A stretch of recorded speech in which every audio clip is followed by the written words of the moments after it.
ইংরেজি ভাষা শেখার ক্ষেত্রে অনেকগুলো মিসকনসেপশন অথবা ভুল ধারণা আমাদের মাঝে আছে। এটা বেসিকলি যারা নিউ লার্নার্স অথবা বিগিনার্স যারা আছে তাদের মাঝে এই ধারণাগুলো প্রকট।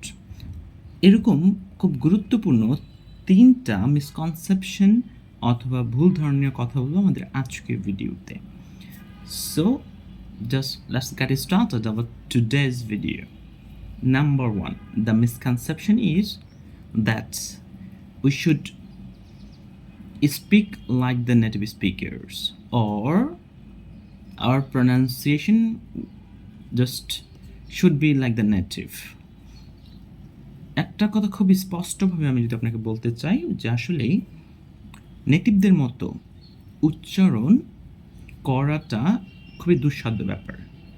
আর যেহেতু আমরা আসলে বাংলাদেশে বড় হয়েছি, আমাদের মাতৃভাষা বাংলা, দ্যাটস ওয়াই আমাদের টেন্ডেন্সি থাকা উচিত আমরা শুদ্ধ ভাষায় কথা বলবো, but it's not like the native. কারণ নেটিভরা যখন কথা বলবে, ফর এক্সাম্পল আমি যদি বাংলা ভাষার কথা বলতে চাই, সেক্ষেত্রে বাংলার শুদ্ধতা আপনি দেখবেন যে বাংলাদেশের একজন মানুষ বাংলায় কথা বলা, আরেকটা দেশে বা অন্য দেশের যে মানুষ যদি বাংলায় কথা বলে তার মাঝে কিন্তু উচ্চারণগত অনেক পার্থক্য হয়ে যায়। সে চেষ্টা করলেও কিন্তু সেই উচ্চারণগুলো বা মাতৃভাষার যে টান বা টোনগুলো যেগুলো আছে এগুলো কিন্তু আসবে না। So that's why we should focus on correct pronunciation. শুদ্ধ উচ্চারণের উপর আমরা ফোকাস করব, but not on the native, যে নেটিভরা কীভাবে কথা বলে। মাঝে মাঝে নেটিভরা কিন্তু আমরা গ্রামে বাংলায় কথা বলি না, সেক্ষেত্রে কিন্তু বাংলার উচ্চারণ আমরা ভুল করি। তো আমরা বাংলায় গ্রামে যারা থাকি তারাও কিন্তু নেটিভ স্পিকার্স ইংরেজি, সো ওইটা ফলো করলে কিন্তু হবে না। We need to focus on the correct pronunciation. Number 2, যে জায়গাটা সেটা হচ্ছে যে আমাদের ইংরেজি শিখতে হইলে হয়তো বা আমাদেরকে নতুন করে অনেকগুলো শব্দ মুখস্থ করতে হবে। ধারণাটা একেবারেই ভুল, কারণ ইংরেজি শেখার জন্য অনেক অনেক শব্দের প্রয়োজন হয় না।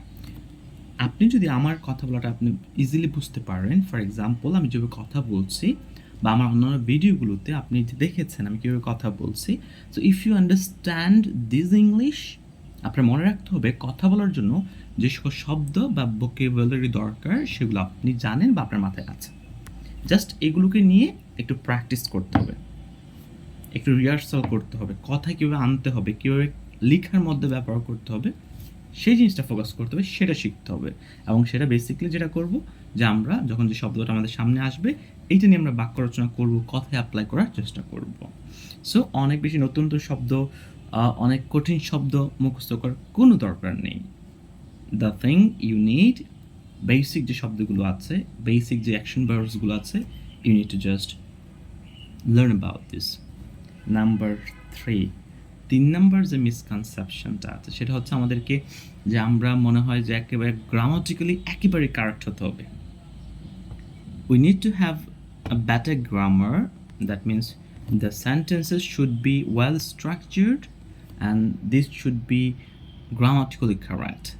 দ্যাটস ফাইন, বাট তার মানে এইটা না যে আপনাকে পুরো গ্রামারটা শিখে আপনাকে ইংলিশে প্র্যাকটিস করাটা বা শেখাটা শুরু করতে হবে। You start practicing, certainly after a certain period of time you will have the grammar, you will have the chance to check your sentences or the words.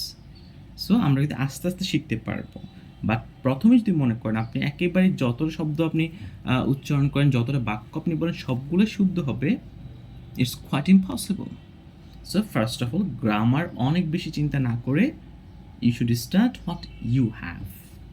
আশা করছি এই 3টা টিপস আপনি যদি মনে রাখেন বা এই কনসেপশনগুলো আপনার মনের মধ্যে থাকে তাহলে হয়তো আপনি আরেকটু সামনে এগিয়ে যেতে পারবেন। So that's all for today.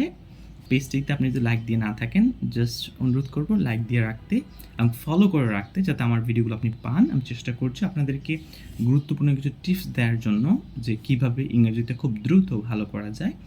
And ফ্রেন্ডদের সাথে ভিডিও শেয়ার করে দিবেন আর কমেন্টে জানাবেন ভিডিওটা কেমন লেগেছে, আর অন্য কোনো টপিকে ভিডিও চান কি না সেটাও জানাতে পারেন। So that's all, thank you very much.